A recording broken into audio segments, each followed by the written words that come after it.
जीवन का दूसरा नाम ही संघर्ष है। जिसका भी जन्म हुआ है उसे संघर्ष करनी पड़ती है। वो कहते हैं कि किसी एक मुसीबत से भागना ना जाने कितने नई मुसीबत को निमंत्रण देने का बराबर है। अगर तुम्हें किसी से बदला लेना है तो खुद को सफल बनाने में लग जाओ, क्योंकि इससे बड़ा बदला कोई हो ही नहीं सकता। दोस्तों, संघर्ष से हमें कभी डरना नहीं चाहिए, क्योंकि स्वामी विवेकानंद जी ने कहा है, जितना बड़ा संघर्ष होगा जीत उतनी ही शानदार होगी। कभी कभी हमारा दोनों हाथ ऐसी चीज से भरा रहता है जिसके कोई काम नहीं होता, तब भगवान हमारे दोनों हाथों को खाली कर देते हैं ताकि वो हमारे हाथों में कुछ नया उपहार थमा सके। जैसे कि कहा जाता है, जिंदगी में सकारात्मक सोच लेने के लिए नकारात्मक सोच को हटाना पड़ता है। हमारे जीवन में कभी कभी ऐसा भी होता है, जब हम कोई नया काम करने जाते हैं तो बहुत सारे लोग हौसला तोड़ने वाले बात करते हैं। तब हमें उस समय हिम्मत बनाए रखना बहुत मुश्किल होता है, पर हमें उस समय बस ये सोचना चाहिए कि हार जीत का निर्णय तो हमारे काम पे निर्भर करता है। अगर अभी हार मान गए तो पक्का हार ही है। अगर मैंने जो काम करने का निश्चय किया है अगर उसे करता तो आज नहीं तो कल मैं जरूर जीत जाऊंगा। इसलिए कभी हार मत मानो। एक लड़का अपनी जिंदगी से परेशान हो गया था। इसी परेशानी के कारण वो अपने घर वालों से दूर जाने का फैसला किया और अपने घर से निकल गया। रास्ते में उसे जंगल मिला। वो वहाँ काफी देर तक अकेले बैठा रहा, बहुत कुछ सोचता रहा।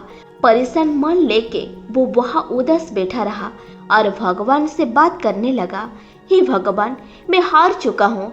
आपने इस जिंदगी से या तो मुझे अपने पास बुला लो या फिर मुझे कई रास्ते दिखाओ। तो भगवान ने कहा, बेटा, छोटी छोटी चीजों से परेशानी क्यों होती हो? तुम इस जंगल में अकेले बैठे हो। एक काम करो, अपने आसपास के घास और बांस के पेड़ों को देखो।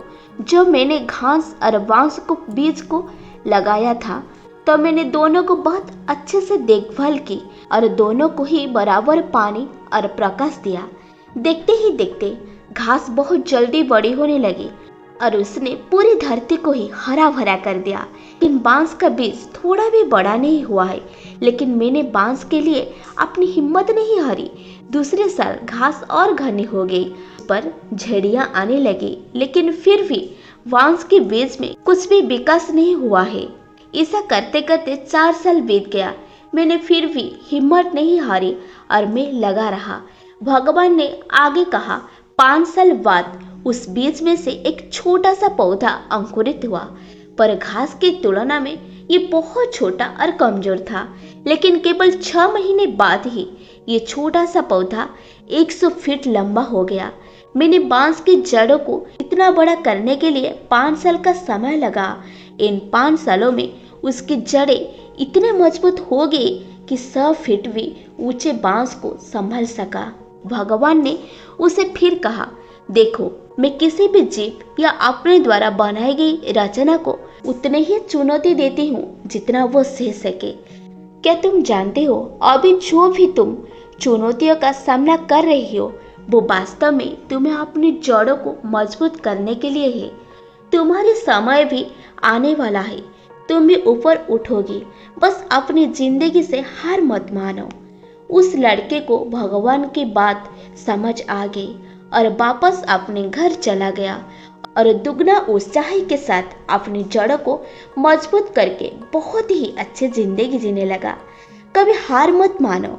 दोस्तों, जब भी तुम्हें अपने जीवन में संघर्ष करना पड़े तो समझ जाइए आपकी भी जड़ें मजबूत हो रही है, जिससे आप अपने आने वाले कल को और बेहतर बना सको।